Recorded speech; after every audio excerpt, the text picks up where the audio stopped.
shout out to our new sponsor, the epic and unbeatable Scrabble, the Nerds with Attitude!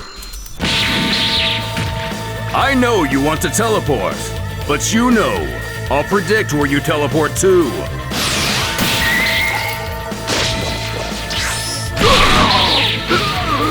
Good riddance. I couldn't agree more. As I thought! That laser drains all your power! Your armor doesn't protect you anymore! Screaming in horror for her fallen comrade, Piccolo states he was still holding out hope she was only acting. But now there's no more doubt. She has truly turned. You've done enough! Not daring getting close, are we? Idiot! Hey! That doesn't change anything!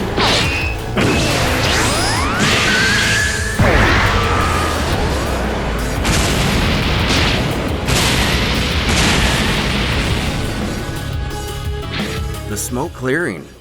There's a pause in the action. Phipsil spouting. She must have disappeared again. But Gohan knows she was definitely hit. She teleported after the fact.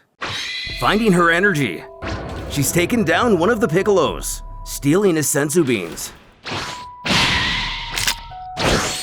Missing their opportunity. Gohan knows he can no longer keep up. He's drained the entirety of his power. If she's going to be back to full strength. Why so sad, big brother? You shouldn't let your guard down! Gohan! As he fades away, the defeated Gohan grunts. He thought she would hesitate a little more. Sunbrawl staring back into him with no sympathy in her eyes. Piccolo aghast. She's become so sinister, she had no reservations against killing her own brother. With his final breath, Gohan states, "So Babidi is the strong." Brawl faces the remaining fighters. She scowls. And that makes 3. Babidi grabs at his throat due to the lack of oxygen, spiting his minion for taking him here in the first place. Because of her, he's going to die of asphyxiation. Oh, you're not going to die of asphyxiation. It's the last senzu. Little Cell, give it to your father. And that makes 4. Eat this!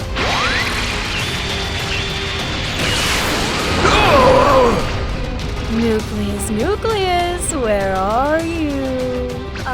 There he is!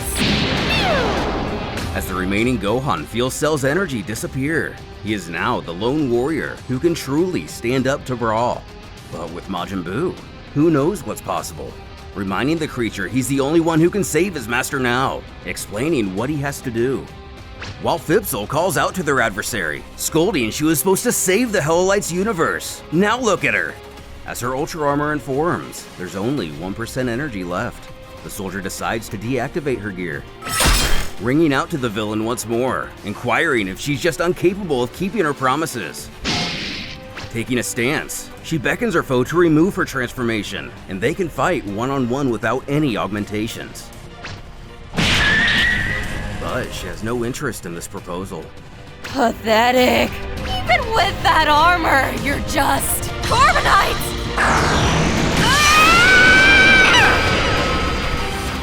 Nearly destroying her own foot. It seems Brawl has managed to stave off the deadly carbonite.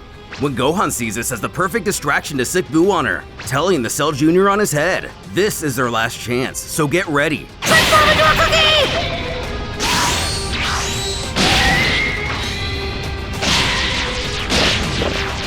Ready? Teleport!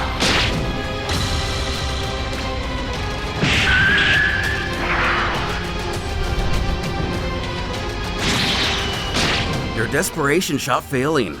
Universe 18's Brawl attempts to break Gohan's fall. The sight of her other self catching her eye, as she helplessly tries to awaken her friend, breaking out in tears. Sobbing he'd not give up. Sunbrawl mocks her, giggling at how lost and useless she is. When the Grand Supreme Kai walks up behind her, commenting on the disharmony before him, as one kills her Gohan and the other protects him. Not wanting to hear his speech, he continues nonetheless, questioning if she is content with what she is. Not seeing the bigger picture, the villain only piffs at this inquiry, spouting of course she is. She defeated him all on her own. Bleeding out, the Kaioshin remarks he was mistaken about her, previously believing she aimed higher. Still not grasping what he's saying, Brawl barks she's on top, demanding he explain what he's on about. Putting it simply, the deity thought she wanted to become a complete fighter, body and soul, not just a slave to her fears. Putting an end to the conversation, she bellows to the sky she's number one. She controls her power, and she is complete. Are you kidding me? Again, getting her attention. Control? Complete? You're pathetic! Getting in her face, Sun Brawl growls, the version of herself she sees before her. The no-powered weakling who doesn't even know how to fight or transform is disgusting to even look at. But snapping back, her benevolent self shouts, her hands are clean. But the so-called warrior must not have even seen herself to be so delusional to not understand she's being completely manipulated by Babidi. Even her father Vegeta at least had enough pride not to obey that feeble worm. And she is no fighter, only a servant. Barking, she get that psychotic mind of hers together before acting so tough, causing her adversary to balk. In disbelief, this insolent fool really thinks she's better than herself. But remembering the little comments made over the last few moments. I thought you aimed higher. Sun Brawl, you're stronger than this! Are you incapable of keeping your promises? Brawl's lost control of herself several times. So Babidi is the strong. Strongest? Stronger than me? Her conscience finally catching up. At last, letting through the voices she's tried so hard to block out. Her other, commenting how her soul must be really dark to surrender to the likes of Babidi. You think that everything is so simple? You have no idea what I've lived through. Venturing back several years ago, Universe 16. We spot Vegito and Sun Brawl in what looks like an asteroid field, or possibly the room of spirit and time, morphing the area. The young girl looks up at her father with fear in her eyes as he scowls down at her. Gritting his teeth, he states he is still much stronger than her, but one day that won't be the case. So before that day comes, he will kill her. Yeah, I don't know, so what? Okay, so you have some baggage. Do you want a hug? Brawl continues to chide her other iteration, mocking Sun Brawl, the great and fearful Super Saiyan. She can wipe out a galaxy, but just can't seem to get over her poor little feelings, screaming what she thinks gives her the right to use this. Oh no, this emotional pain is just too much for me. Excuse. After all, she wants to be number one in the universe, right? Passing all trials except the ones in her twisted head. Claiming this doesn't make her the best. It just makes her someone strong who lets someone else carry her along. Scoffing, she's nothing more than submissive. I am not submissive! After taking so many innocent lives, killing so many of her friends and family, Sun Brawl has finally seen through her bondage, but upon absorbing what she has done, it's unclear if she will ever truly recover.